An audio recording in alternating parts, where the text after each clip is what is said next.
ಪ್ರಿಯ ಸಹೋದರ ಸಹೋದರಿಯರೇ, ಭಾಳ ಸರ್ತಿ ನಮಗೆ ಒಂದು ಕ್ವಶನ್ ಬರುತ್ತೆ. ನಾವು ಎಲ್ಲರಿಗೆ ಇಷ್ಟು ಒಳ್ಳೆಯದು ಮಾಡ್ತೇವೆ, ನಾವು ಸಹಾಯ ಮಾಡ್ತೇವೆ, ಕಷ್ಟದಲ್ಲಿ ಇದ್ದವರನ್ನು ನೋಡುವಾಗ ನಮಗೆ ಕನಿಕರ ಅನ್ನಿಸ್ತದೆ. We go out of our way to help people. We are always there to be a blessing to others. ಆದರೆ ಎಷ್ಟೋ ಸರ್ತೆ ಜನರು ನಮ್ಮ ಸಹಾಯವನ್ನು ತಗೊಂಡು the backstabbers. They forget us. They are not thankful for what we have done. They forget us. ನಮಗೆ ನೋವಾಗುತ್ತೆ. ನಮಗೆ ಒಂದು ಪ್ರಶ್ನೆ ಬರುತ್ತೆ ಮನಸ್ಸಲ್ಲಿ, ನಾವು ಸಹಾಯ ಮಾಡಬೇಕಾ, ನಾವು ಎನ್ಕರೇಜ್ ಮಾಡಬೇಕಾ, ನಾವು ಕಷ್ಟದಲ್ಲಿ ಇದ್ದವ್ರ ಜೊತೆ ನಿಂತ್ಕೊಳ್ಬೇಕಾ, ನಾವು ನಮ್ಮ ಶಕ್ತಿ ಮೀರಿ ಇನ್ನೊಬ್ಬರಿಗೆ ನಾವು ಸಹಾಯ ಮಾಡಬೇಕಾ ಅಂತ ಒಂದು ಕ್ವಶನ್ ನಮಗೆ ಬರುತ್ತೆ. ಹಾಗೆಯೇ ನನಗೂ ಇತ್ತು ಭಾಳ ವರ್ಷ ಈ ಪ್ರಶ್ನೆ. ಆದರೆ ಪ್ರಿಯರೇ, ದೇವರ ವಾಕ್ಯ ನಮಗೆ ಬೇರೆ ಸಂಗತಿನೇ ಕಲಿಸ್ತದೆ. ನಾನು ಕಷ್ಟದಲ್ಲಿ ಇರುವಾಗ ಸ್ವಾಮಿ ನಮ್ಮನ್ನು ನೋಡಿ, ನಮ್ಮ ಕಷ್ಟದಲ್ಲಿ ನೋಡಿ ಅವರು ನಮಗೆ ಸಹಾಯ ಮಾಡ್ತಾರೆ. ನಹೂಮ್ 1:7 ನಹೂಮಿನ ಗ್ರಂಥ 1ನೇ ಅಧ್ಯಾಯ 7ನೇ ವಚನ ಹೇಳುತ್ತೆ ಅಂದರೆ, he is a strong hold and a very present help in trouble. ಅವರು ನಮಗೆ ವಿಶೇಷ ಸಹಾಯಕನು. ನಾವು ಕಷ್ಟದಲ್ಲಿ ಇರಬೇಕಾದ್ರೆ ಅವರು ಇಳಿದು ಬರೋದಿಲ್ಲ ನಮಗೆ ಸಹಾಯ ಮಾಡಲಿಕ್ಕೆ, ಬಟ್ ಈ sense people to help us. ನಮ್ಮ ಸುತ್ತಲೂ ಜನ ಇರ್ತಾರೆ, ಅವರನ್ನು ಕಲಿಸಿ ನಮಗೆ ಸಹಾಯ ಮಾಡ್ತಾರೆ. ಇವತ್ತು ಇದ್ದ ವಿಷಯದಲ್ಲಿ ಸ್ವಲ್ಪ ಧ್ಯಾನ ಮಾಡುವ. ದೇವರು ನಮ್ಮ ಇಕ್ಕಟ್ಟಿನ ಸಮಯದಲ್ಲಿ ವಿಶೇಷ ಸಹಾಯಕರನ್ನು ಹೇಳಿದ್ದಾರೆ. ಹಾಗೆ ನಿಜವಾಗಿಯೂ ಅವ್ರನ್ನ ವಿಶೇಷ ಸಹಾಯಕರಾಗಿದ್ದಾರಾ ಅಂತ ನಾವಿವತ್ತು ವಾಕ್ಯದಿಂದ ಕೆಲವರ ಜೀವಿತವನ್ನು ನಾವು ನೋಡಿ ಅದರಿಂದ ನಾವು ಇವತ್ತು ಪ್ರೋತ್ಸಾಹ ಪಡ್ಕೊಳ್ಳುವೇನೆಂದರೆ, ದ ಲಾರ್ಡ್ ಈಸ್ ನೈ ಅಂಟು ಮೀ.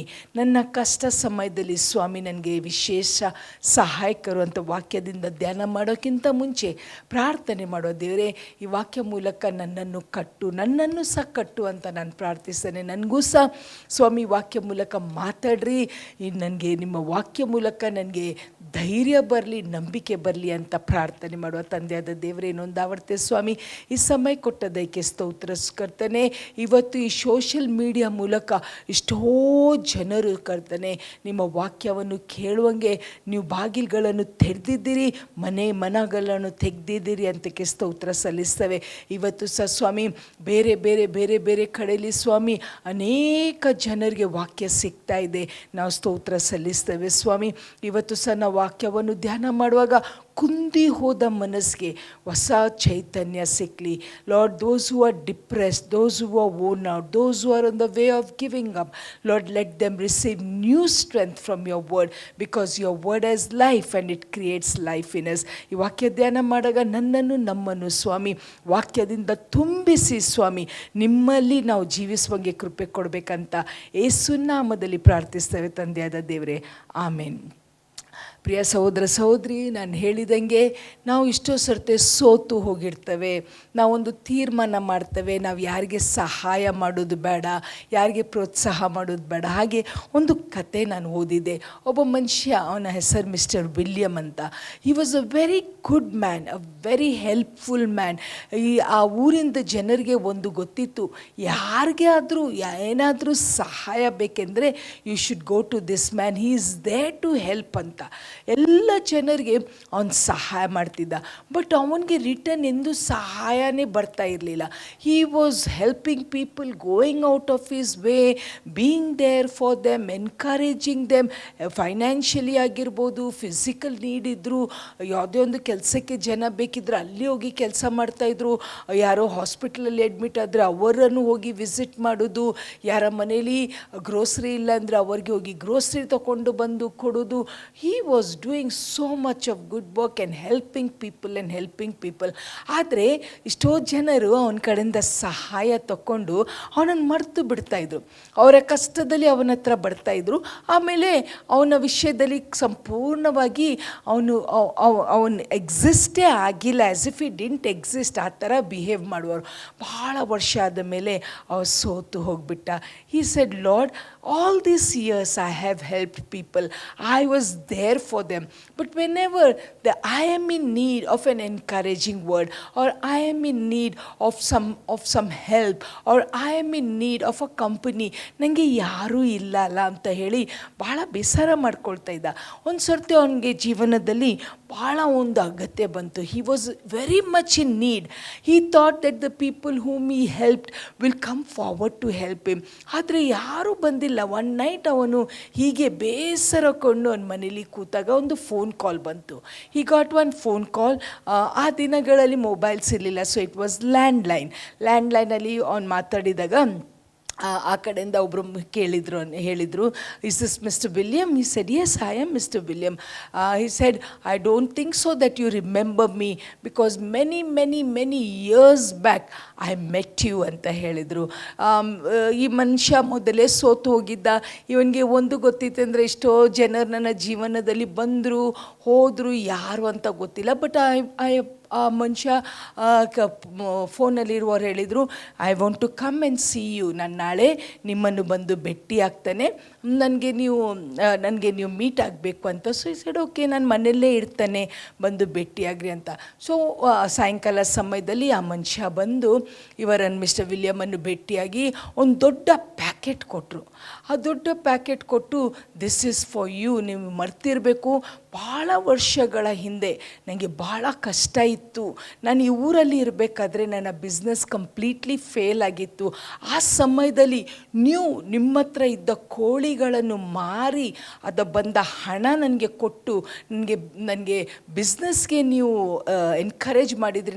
ನೀವು ಕೊಟ್ಟ ಹಣದಿಂದ ನಾನು ಸಿಟಿಗೆ ಹೋಗಿ ಅಲ್ಲಿ ಒಂದು ಬಿಸ್ನೆಸ್ ಸ್ಟಾರ್ಟ್ ಮಾಡಿದೆ.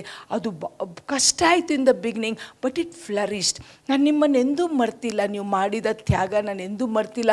But I was so busy in building my business, I couldn't come. ನಿಮ್ಮನ್ನು ಬಂದು ಭೇಟಿಯಾಗಲಿಕ್ಕೆ ಆಗಿಲ್ಲ. ಪ್ಲಸ್ ನಿಮಗೆ ತುಂಬಾ ಆಶೀರ್ವಾದ ಮಾಡಬೇಕಂತ ಬಹಳ ಮನಸ್ಸಿತ್ತು, ಬಟ್ ನನ್ನ ಹತ್ರ ಆವಾಗ ಅಷ್ಟು ದುಡ್ಡು ಇರಲಿಲ್ಲ. ಅದಕ್ಕೆ I waited all these years. Now I am well off and I have come to see you and this is what I want to give it back to you. ನೀವು ಕೊಟ್ಟದ್ದು ಚಿಕ್ಕದು ಆ ಕಾಲದಲ್ಲಿದ್ದರು, ಇವಾಗ I want to bless you with this mister William was so shocked. ಈ started crying. Mister William ಅಳ್ಳಿಕ್ಕೆ ಪ್ರಾರಂಭ ಮಾಡಿದರು. ಯಾಕೆ ಅಂತ ಕೇಳಿದಾಗ ಈ ಸೆಡ್, ನಾನು ಅಂದ್ಕೊಂಡೆ ನಾನು ಮಾಡಿದ ಎಲ್ಲ ಸಹಾಯ ವ್ಯರ್ಥವಾಗಿ ಹೋಯಿತು. ಯಾರೂ ನಾನು ಮಾಡಿದ ಸಹಾಯವನ್ನು ನೆನಪೇ ಇಟ್ಟಿಲ್ಲ. ಆದರೆ ದೇವರು ಇದನ್ನು ನೆನಪಿಟ್ಟು ನಿಮ್ಮನ್ನು ಸರಿಯಾದ ಸಮಯಕ್ಕೆ ಕಲಿಸಿ ನನಗೆ ಈಗ ಬೇಕಿದ್ದ ನನಗೆ ಬೇಕಿದ್ದ ಅವಶ್ಯಕತೆಗೆ ನಿಮ್ಮಿಂದ ಪೂರೈಸ್ತಾ ಇದ್ದಾರೆ. ಯಾಕೆ ನಾನು ಮಾಡಿದ ಸಹಾಯ ವ್ಯರ್ಥವಾಗಿ ಹೋಗಿಲ್ಲ ಅಂತ ಆ ಮನುಷ್ಯ ಹೇಳಿದ. ಪ್ರಿಯರೇ, ಆ ಕತೆ ಓದುವಾಗ ನನಗೆ ಒಂದು ಆಲೋಚನೆ ಬಂತು. God has already prepared people for you and for me to help at the right time. ದೇವರು ತಾನೇ ಇಳಿದು ಬಂದು ನಮಗೆ ಸಹಾಯ ಮಾಡೋದಿಲ್ಲ, ಬಟ್ ಹಿ ಪ್ರಿಪೇರ್ಸ್ ಪೀಪಲ್. ಹಾಗೆ ದೇವರ ವಾಕ್ಯದಲ್ಲಿನೂ ಇವತ್ತಿನ ಒಂದು ಟೈಟಲ್ ನಾನು ಏನಿಟ್ಟಿದ್ದೇನೆ ಅಂದರೆ, god always sends the right help at the right time. God always sends the right help at the right time. ಒಂದು ವಚನ ಓದ್ಕೊಳ್ಳುವ. 2 ಕೊರಿಂಥ ಅದು 1ನೇ ಅಧ್ಯಾಯ 3 ಹಾಗೂ 4. 2 Corinthians chapter 1 verse 3 and 4. The Bible says, Blessed be God, even the Father of our Lord Jesus Christ, the Father of mercies and the God of all comfort, who comforteth us in all our tribulation, that we may be able to comfort them which are in any trouble by the comfort wherein we ourselves are comforted of God. The Bible says that the Lord comforts us in all our tribulation, and He is able to comfort them which are in any trouble, that we may also be a blessing. ನಮ್ಮ ಕಷ್ಟ ಕಾಲದಲ್ಲಿ ಸ್ವಾಮಿ ನಮಗೆ ಆದರಣೆ ಮಾಡ್ತಾರೆ, ನಮಗೆ ಸಹಾಯ ಮಾಡ್ತಾರೆ. ಹಾಗೆ ದೇವರ ವಾಕ್ಯದಲ್ಲಿ ಕೆಲವರನ್ನು ನಾವು ನೋಡ್ಕೊಳ್ಳುವ. Let us open our Bibles to the book of Joshua chapter 2. ಯೆಹೋಶುವ ಅದ 2ನೇ ಅಧ್ಯಾಯದಲ್ಲಿ ಒಂದು ಕತೆ ಇದೆ ಪ್ರಿಯರೇ. ಇಲ್ಲಿ ಯೆಹೋಶುವಗೆ ಮತ್ತು ಮೋಶೆಗೆ ದೇವರು ಹೇಳ್ತಾರೆ, ನಾನು ಪ್ರಾಮಿಸ್ ಮಾಡಿದ ಲ್ಯಾಂಡ್ಗೆ ಕರ್ಕೊಂಡು ಹೋಗ್ತೇವೆ. I will take you to the land that I have promised. ಆದರೆ ಅದಕ್ಕಿಂತ ಮುಂಚೆ they had to go through this place. ಈ ಸ್ಥಳದಲ್ಲಿ ಅವ್ರು ಹೋಗಬೇಕಾಗಿತ್ತು. ಆವಾಗ ಏನಾಯಿತು, 2ನೇ ಅಧ್ಯಾಯದ 1ನೇ ವಚನ, and Joshua the son of Nun sent out of Shittim 2 men to spy secretly, saying, Go, view the land, even Jericho. And they went and came into a harlot's house named Rahab and lodged there. ಇಲ್ಲಿ ಯೆಹೋಶುವ ಏನು ಮಾಡ್ತಾನೆ ಅಂದರೆ 2 ಸ್ಪೈಗಳನ್ನು ಅವನು ಬಿಡ್ತಾನೆ. ಯೆರಿಕೋ ಪಟ್ಟಣಕ್ಕೆ ಹೋಗ್ಬಿಟ್ಟು ಎಲ್ಲ spy ಮಾಡಿಕೊಂಡು ಬನ್ನಿರಿ, ಅಲ್ಲಿ ನಾವು ಹೇಗೆ ಆ ಪಟ್ಟಣವನ್ನು ನಾವು ಕಾಂಕರ್ ಮಾಡ್ಬೋದು ಅಂತ ಹೇಳಿ ಅವರನ್ನು ಬಿಟ್ಟಿರ್ತಾನೆ ಪ್ರಿಯರೇ. ಅವರು ಆ ಪಟ್ಟಣಕ್ಕೆ ಹೋದಾಗ that was a foreign land. ಅಲ್ಲಿನ ಅರಸಗೆ ಗೊತ್ತಾಗುತ್ತೇನೆಂದರೆ ಯಾರೋ ಸ್ಪೈಗಳು ನಮ್ಮ ರಾಜ್ಯ ಒಳಗೆ ಬಂದಿದ್ದಾರೆ. ಅಲ್ಲಿ ಆ ಪಟ್ಟಣದಲ್ಲಿ ಈ 2 ಸ್ಪೈಗಳಿಗೆ ಯಾರ ಗುರುತು ಇಲ್ಲ. They are new to this place. ಅವರನ್ನು ಹಿಡಿದ್ರೆ ಮಾತ್ರ they will be put to death. But ನಾವು ಇವತ್ತು ಏನು ಧ್ಯಾನ ಮಾಡ್ತಾ ಇದ್ದೇವೆ ಅಂದರೆ ದೇವರು ಯಾರೋ ಒಬ್ಬರನ್ನು ಸಹಾಯಕ್ಕೆ ಕಲಿಸ್ತಾರೆ. ನೋಡ್ರಿ ಪ್ರಿಯರೇ, ಆ ಯೆರಿಕೋ ಪಟ್ಟಣದಲ್ಲಿ ಈ ಒಂದು ಸ್ತ್ರೀ ರಾಹಾಬ್ ಎಂಬಳು, ಶಿ ವಾಸ್ ದೇರ್. ಅವಳದೊಂದು ಹೆಸರು ಆ ಊರಲ್ಲಿ ಚೆನ್ನಾಗಿರಲಿಲ್ಲ. Because the word of god says that she was a prostitute. ದೇವರು ಯಾರ್ದು ಒಂದು ಪೊಸಿಷನ್ ನೋಡೋದಿಲ್ಲ, ಯಾರ್ದೊಂದು ಬ್ಯಾಕ್ಗ್ರೌಂಡ್ ನೋಡೋದಿಲ್ಲ, ಅವರೆಂಥ ಜನರಂತ ನೋಡೋದಿಲ್ಲ. But he brings people in a life to help. ಇಲ್ಲಿ ಇವರಿಬ್ಬರಿಗೆ ಆ ದಿನ ರಕ್ಷಣೆ ಆಗಬೇಕಿತ್ತು, ಅವರ ಜೀವ ಉಳಿಬೇಕಿತ್ತು, ಅವರನ್ನು ಯಾರಾದರೂ ಹೈಡ್ ಮಾಡಿ ಇಡಬೇಕಿತ್ತು. And God used Rahab to do that.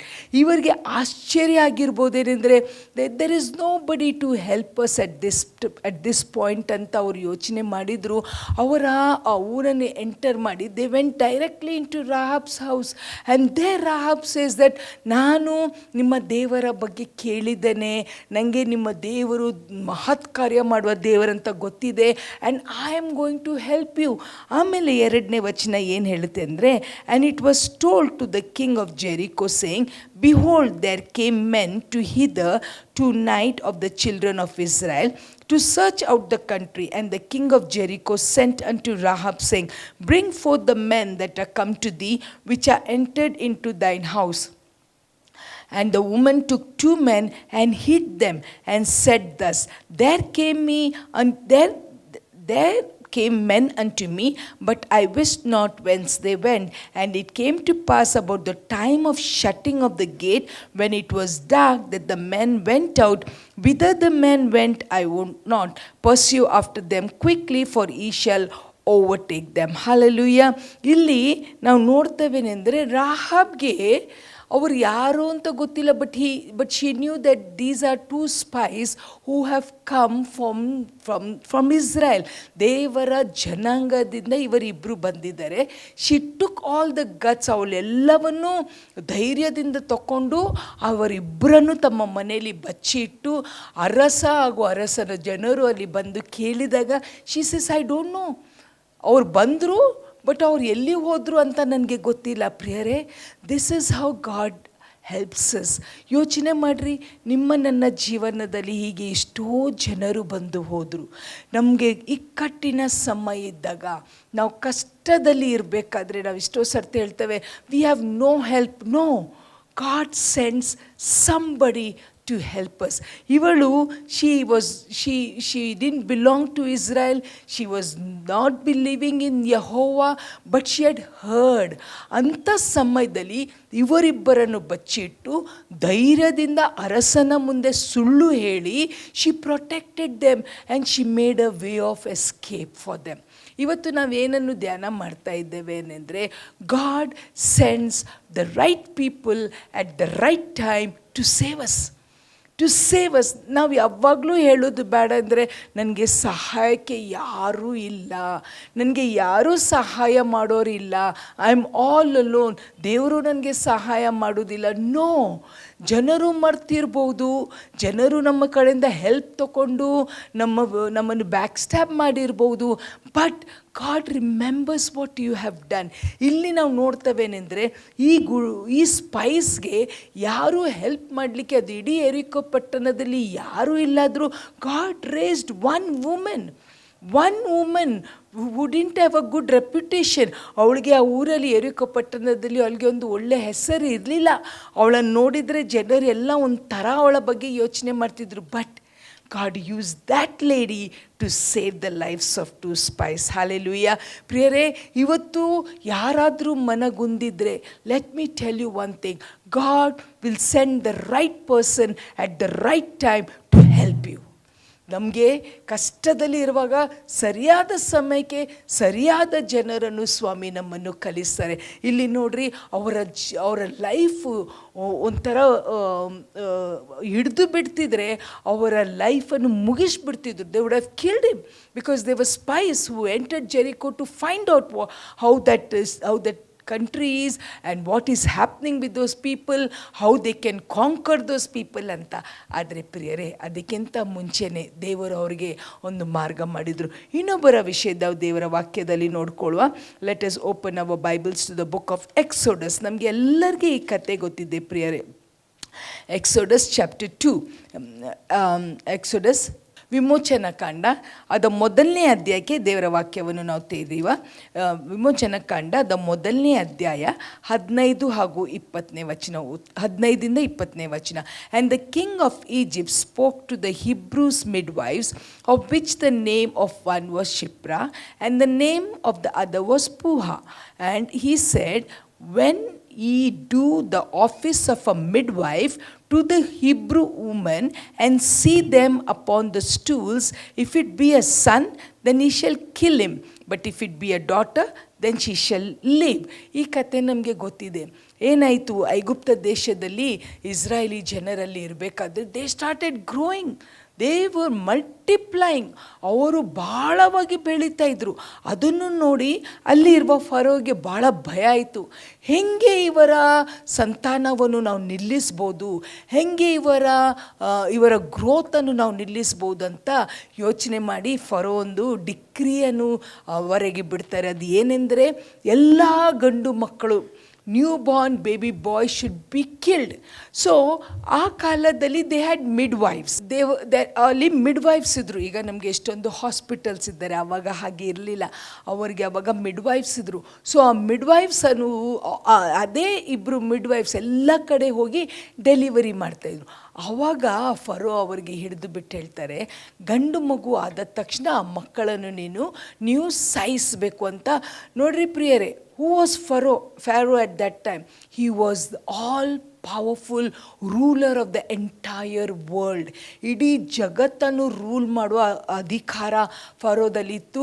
He was ruler, he was a mighty king. ಅವನು ಏನು ಒಂದು ಮಾತು ಹೇಳಿದರೆ ಅದು ನೆರವೇರಬೇಕು. ಆದರೆ ಆ ಸಮಯದಲ್ಲಿ ಈ ಎರಡು ಸಿಂಪಲ್ ಮಿಡ್ವೈಫ್ನವರನ್ನು ಕರೆದುಬಿಟ್ಟು ಅವರಿಗೆ ಒಂದು ಮಾತನ್ನು ಹೇಳ್ತಾನೆ ಅಂದರೆ, ಎಲ್ಲರನ್ನು ಸಾಯಿಸಬೇಕು.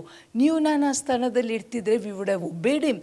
ಯಾಕೆಂದರೆ ಫರೋದು ಮಾತಿಗೆ ನಾವು ವಿರುದ್ಧವಾಗಿ ಹೋಗಬೇಕೆಂದ್ರೆ ನಮ್ಮ ಮರಣ. It is our death. We cannot go against what the decree of the Pharaoh was. ಆದರೆ ಇವರೇನು ಮಾಡ್ತಾರೆ, but the midwives feared God and did not as the king of Egypt commanded them, but save the man children alive. And the king of Egypt called for the midwives and said unto them, why have ye done this thing and have saved the man children alive? And the midwife said unto Pharaoh, because the Hebrew women are not as the Egyptian women, for they are lively and are delivered, ere the midwives come in unto them. Therefore God dealt well with the midwives, and the people multiplied and waxed very mightily. ಇಲ್ಲಿ ನಾವು ನೋಡ್ತೇವೆ ಅಂದರೆ, ಇದು ಇಬ್ಬರು ಅವರು ಇಸ್ರಾಯೇಲಿ ಜನರಲ್ಲ, ಅವರು ಐಗುಪ್ತದವರಾಗಿದ್ದರು. ಆದರೆ ಅವರು ಯೆಹೋವ ದೇವರನ್ನು ಭಯಪಡ್ತಾಯಿದ್ರು. ಪ್ರಿಯರೇ, ಆ ಜನ್ರೇಷನಲ್ಲಿ, ಆ ಸಮಯದಲ್ಲಿ ಅಲ್ಲಿ ರಹಾಬನ್ನು ನೋಡ್ತಲೇ she knew about Jehovah God. ಇಲ್ಲಿ ನಾವು ನೋಡ್ತೇವೆ ಇದು ಎರಡು ಮಿಡ್ವೈಫ್ನವರು ಯೆಹೋವ ದೇವರಿಗೆ ಭಯಪಡ್ತಾ ಇದ್ರು. ಆ ಸಮಯದಲ್ಲಿ ಗಾಡ್ ರೇಸ್ಡ್ ಪೀಪಲ್. ನಾವು ಒಂದನ್ನು ಯೋಚನೆ ಮಾಡಬೇಕೆಂದ್ರೆ, ನಿಮ್ಮ ಜೀವಿತದಲ್ಲಿ, ನನ್ನ ಜೀವಿತದಲ್ಲಿ ನಾವು ಕಷ್ಟದಲ್ಲಿರುವಾಗ, ಹೋರಾಟದಲ್ಲಿರುವಾಗ, ನಮಗೆ ಸಹಾಯ ಬೇಕಿದ್ದಾಗ God raises people in a wonderful way. ನಮಗೆ ತಿಳಿಯದ ರೀತಿಯಲ್ಲಿ ಸ್ವಾಮಿ ಸಹಾಯ ಮಾಡ್ತಾರೆ. It is so encouraging to know that the headquarters is mindful of us. ನಮ್ಮನ್ನು ಉಂಟು ಮಾಡಿದ ಯೆಹೋವ ದೇವರು ನಮ್ಮನ್ನು ನೋಡ್ತಾ ಇದ್ದಾರೆ, ನಮಗೆ ಸಹಾಯ ಕಲಿಸ್ತಾ ಇದ್ದಾರೆ. We are such privileged people. ಇಲ್ಲಿ ನಾವು ನೋಡ್ತೇವೆ, ಅವ್ರಿಗೆ ಫರೋ ಹೇಳಿದರು, ಅವ್ರು ಏನು ಮಾಡಿದ್ರು ಅಂದರೆ ಅಲ್ಲಿ ಹುಟ್ಟಿದ್ದ ಗಂಡು ಮಕ್ಕಳನ್ನು ಸಾಯಿಸಲೇ ಇಲ್ಲ. They didn't kill those children. Furrow ಅವ್ರಿಗೆ ಹೇಳಿ ಕಲಿಸಿದಾಗ ಅವ್ರು ಹೇಳ್ತಾರೆ, ಐಗುಪ್ತ ಸ್ತ್ರೀಯರಂಗೆ ಇಸ್ರಾಯೇಲಿ ಸ್ತ್ರೀಯರಲ್ಲ, ಇಸ್ರಾಯೇಲಿ ಸ್ತ್ರೀನವರು ಅವ್ರಿಗೆ ಭಾಳ ಶಕ್ತಿ ಇದೆ, ಅವ್ರಿಗೆ ಭಾಳ ಧೈರ್ಯ ಇದೆ. ನಾವು ಅವರ ಮನೆಗೆ ಹೋಗೋಕ್ಕಿಂತ ಮುಂಚೆನೇ ಅವರ ಡೆಲಿವರಿ ಆಗಿಬಿಡುತ್ತೆ. ನನಗೆ ಏನು ಆಶ್ಚರ್ಯ ಆಗ್ತೈತೆ ಅಂದರೆ, ಅವರು ದೇವರ ಜನರನ್ನು ಉಳಿಸಬೇಕು. ಆ ಮಕ್ಕಳನ್ನು ಉಳಿಸೋದೆಂದರೆ ದೇವರ ಜನರನ್ನು ಉಳಿಸೋದು. ದೇವರ ಜನಾಂಗ ಇನ್ನೂ ಹಬ್ಬುವಂಗೆ, ಇನ್ನೂ ಮಲ್ಟಿಪ್ಲೈ ಆಗುವಂಗೆ, ಇನ್ನೂ ಮೈಟಿಲಿ ಗ್ರೋ ಆಗುವಂಗೆ, these two were the key. They were not bothered about their life. They put their life at stake and they said, ಅವರಿಬ್ಬರು ಹೇಳ್ತಾರೆ, ನಮಗೆ ಗೊತ್ತಿಲ್ಲ. ಪ್ರಿಯರೇ, ಇಂಥ ಧೈರ್ಯ ರಾಹಾಬ್ಗೆ ಬರಲಿಕ್ಕೆ, ಯಾಕೆಂದರೆ ಅಲ್ಲಿನೂ ಅರಸ ಕರೀತಾನೆ, ಇಲ್ಲಿನೂ ಫರೋ ಅರಸ ಕರೀತಾನೆ, ಬಟ್ ಅವರಿಗೆ ಆ ಗಟ್ಸ್ ಎಲ್ಲಿಂದ ಬಂತು? This is how god protects us, this is how god keeps us, this is how god provides for us, this is how god shows that he is with us. ಏನಾಯ್ತು ಇಲ್ಲಿ? ಅದ್ಭುತವಾದ ರೀತಿಯಲ್ಲಿ ಆ ಮಕ್ಕಳಿಗೆ ಜೀವ ಇರುವಂಗೆ, ಆ ಮಕ್ಕಳು ಬೆಳೆಯೋಂಗೆ ದೇವರ ಕೃಪೆ ಕೊಟ್ಟರು. ಅದೇ ರೀತಿಯಲ್ಲಿ ನಾವು ಮೋಶೆ ವಿಷಯದಲ್ಲಿ ನೋಡ್ತೇವೆ. ಮೋಶೆ ಹುಟ್ಟಿದ ಸಮಯನೇ ಆ ಡಿಕ್ರಿಯನ್ನು ಪಾಸ್ ಮಾಡಿದ್ದು. ಆದರೆ ಆವಾಗ ಏನಾಯಿತು? ಮೋಶೆದು ತಾಯಿ ಅವಳದು ಒಳ್ಳೆ ಆಲೋಚನೆ ಬಂತು. She made a basket. ಆ ಬಾಸ್ಕೆಟಲ್ಲಿ ಆ ಮಗುವನ್ನಿಟ್ಟು ನೈಲ್ ನದಿಯಲ್ಲಿ ಬಿಟ್ಟು ಅವನ ಅಕ್ಕನ ಮಿರಿಯಮ್ಗೆ ಹೇಳ್ತಾರೆ ಅಂದರೆ, ಆ ಮಗುವನ್ನು ನೀನು ನೋಡ್ಕೊ. ಪ್ರಿಯರೇ, ಎಂಥ ಅದ್ಭುತ ಏನೆಂದರೆ, ಎಲ್ಲಿ ಗಂಡು ಮಕ್ಕಳು, ದೇವರ ಮಕ್ಕಳು, ಇಸ್ರಾಯೇಲಿ ಜನರ ಮನೆಯಲ್ಲಿ ಹುಟ್ಟಿದ ಗಂಡು ಮಕ್ಕಳನ್ನು ಸಾಯಿಸಬೇಕು ಅಂತ ಒಂದು ತೀರ್ಪಾಗುತ್ತೇನೋ, ಅದೇ ಮನೆಯಲ್ಲಿ ಮೋಶೆ ಬೆಳಿತಾನೆ. ಆ ವಚನವನ್ನು ನಾವು ಓದ್ಕೊಳ್ಳುವ. Let us read from Exodus 2, 2ನೇ ಅಧ್ಯಾಯ 1ನೇ ವಚನದಿಂದ. There went a man of the house of Levi and took to wife a daughter of Levi, and the woman conceived and bare a son, and she saw him that he was goodly child. She hid him 3 months, and when she could no longer hide him, she took him from him in ark on the bulrushes and dabbed it with slime and with pitch and put the child therein, and she laid it in the flax by the river bank. And his sister stood afar off to wit what would be done to him. And the daughter of Pharaoh came down to wash herself at the river, and her maidens walked along by the riverside. And when she saw the ark among the flags, she sent her maid to fetch it. And when she opened it, she saw the child, and behold, the babe wept. And she had compassion on him and said, "This is one of the Hebrews' children." Then said his sister to Pharaoh's daughter, "Shall I go and call to thee a nurse of the Hebrew woman, that she may nurse this child?" ಬಹಳ ವಿಚಿತ್ರವಾದ ಒಂದು ಕಥೆ ಇಲ್ಲಿ. ಎಲ್ಲಿ ಮೋಶೆ ಇಸ್ರಾಯೇಲಿ ಮಕ್ಕಳನ್ನು ಸಾಯಿಸಬೇಕಿತ್ತೋ, ಯಾವ ಮನೆಯಲ್ಲಿ ಅವರನ್ನು ಸಾಯಿಸಬೇಕಿತ್ತೋ, ಆ ಸ್ಥಳದಲ್ಲೇ ಮೋಶೆ ಬೆಳೀತಾನೆ. ಪ್ರಿಯರೇ, isn't it the work of God? Isn't it God's protection upon us? ನಾವು ಎಂದೂ ಹೇಳೋದು ಬೇಡ. ಮುಂದಕ್ಕೆ ನಾವು ನೋಡುವ ಹೇಗೆ ಮೋಶೆ ಅದೇ ಅರಮನೆಯಲ್ಲಿ ಬೆಳೆದು, ಎಲ್ಲಿ ಅವನ ಜೀವಕ್ಕೆ ಅಪಾಯ ಇತ್ತೋ ಅಲ್ಲೇ ಅವನು ಬೆಳೆಯೋಂಗೆ, ಅಲ್ಲೇ ಅವನ ರಾಜ್ಯ ಎಸ್ಟಾಬ್ಲಿಷ್ ಆಗುವಂಗೆ ದೇವರು ಅದ್ಭುತವಾದ ರೀತಿಯಲ್ಲಿ ಫರೋನ ಸಹೋದರಿಯನ್ನು ಉಪಯೋಗಿಸ್ತಾರೆ ಪ್ರಿಯರೇ. ನಮಗೆ ಆಪತ್ತು ಆಗದಂಗೆ ದೇವರು ನಮ್ಮ ಮುಂದಿತನಾಗಿ ಹೋಗ್ತಾರೆ. ಅಂಕು ಡೊಂಕು ಇದ್ದ ಮಾರ್ಗಗಳನ್ನು ನಮಗೆ ಸರಾಗ ಮಾಡ್ತಾರೆ. ಇವತ್ತು ನಾವು ಯಾರೂ ಬೇಜಾರು ಮಾಡ್ಕೊಳ್ಳೋದು ಬೇಡ. ಏನೆಂದರೆ ನನಗೆ ಯಾರೂ ಇಲ್ಲ, ಯೆಹೋವನು ನಮಗೆ ವಿಶೇಷ ಸಹಾಯಕನು. ಯಾರನ್ನಾದರೂ ಬಿಡುಗಡೆ ಮಾಡಿ ನಮಗೆ ಸಹಾಯ ಬರ್ತಾರೆ. ಮುಂದೆ ನಾವು ಇನ್ನೂ ಧ್ಯಾನ ಮಾಡುವ ದೇವರು ತನ್ನ ಜನರನ್ನು ಹೇಗೆ ಅದ್ಭುತವಾದ ರೀತಿಯಲ್ಲಿ ಕಾಪಾಡಿದ್ರು, ಒದಗಿಸಿದ್ರು, ಅವರ ಸಂಗಡ ಇದ್ರು ಅಂತ. ಯಾರಾದರೂ ಇವತ್ತು ಬೇಸರದಲ್ಲಿದ್ದರೆ ಧೈರ್ಯ ನಿಮಗೆ ಬರಲಿ, ಯಾಕೆಂದರೆ ಯೆಹೋವ ದೇವರು ನಮ್ಮ ಸಂಗಡ ಇದ್ದಾರೆ. ಪ್ರಾರ್ಥನೆ ಮಾಡುವ. ತಂದೆಯಾದ ದೇವರೇ ಸ್ವಾಮಿ, ಇವತ್ತು ನಾವು ಕೇಳ್ತಾ ಇದ್ದೇವೆ, ಹೇಗೆ ನೀವು ನಮಗೆ ವಿಶೇಷ ಸಹಾಯಕನು, ಸರಿಯಾದ ಸಮಯಕ್ಕೆ ಸರಿಯಾದ ಸಹಾಯಕನು ನಮಗೆ ಬಿಡುಗಡೆ ಮಾಡಿ ಕರ್ತನೆ ನಮ್ಮನ್ನು ಕಾದು ಕಾಪಾಡಿದ್ದೀರಿ. ಅದಕ್ಕೆ ಸ್ತೋತ್ರ ಸ್ವಾಮಿ. ಇಷ್ಟೋ ಸರ್ತೆ ನಾವು ಮನಗುಂದಿ ನಮಗೆ ಯಾರೂ ಇಲ್ಲ, ನಮಗೆ ಸಹಾಯ ಮಾಡುವವರು ಯಾರೂ ಇಲ್ಲ ಅಂತ ನಾವು ಯೋಚನೆ ಮಾಡಿದ್ದೇವೆ. ಹಾಗೆ ಮಾಡುವವರಿಗೆ ಇವತ್ತೊಂದು ಎನ್ಕರೇಜ್ಮೆಂಟ್ ಆಗಲಿ ಸ್ವಾಮಿ. ಇದು ಮನುಷ್ಯರನ್ನು ಸ್ವಾಮಿ ನಾವು ನೋಡೋದು ಬೇಡ, ನಿಮ್ಮನ್ನು ನೋಡಿ, ಯಾಕೆಂದರೆ ನಮ್ಮ ಸಹಾಯ ನಿಮ್ಮಿಂದ ಬರುತ್ತೆ. ಸರಿಯಾದ ಸಮಯಕ್ಕೆ ಸರಿಯಾದ ಸಹಾಯವನ್ನು ಬಿಡುಗಡೆ ಮಾಡಿ ನಮಗೆ ಸ್ವಾಮಿ ನೀವು ಸುರಕ್ಷಿತವಾಗಿ ಇಡ್ತೀರಿ. ಅದಕ್ಕೆ ಸ್ತೋತ್ರ ಸಲ್ಲಿಸ್ತೇವೆ. ನಾವು ಯಾರು ಮನಗುಂದದೇ ಇದ್ಕೊಂಡು ನಾವು ಧೈರ್ಯದಲ್ಲಿ ಇರುವಂಗೆ ನಮಗೆ ಕೃಪೆ ಕೊಡಬೇಕಂತ ಯೇಸು ನಾಮದಲ್ಲಿ ಪ್ರಾರ್ಥಿಸಿ ಬೇಡಿ ಹೊಂದಿದ್ದೇವೆ ತಂದೆ. ಆಮೆನ್.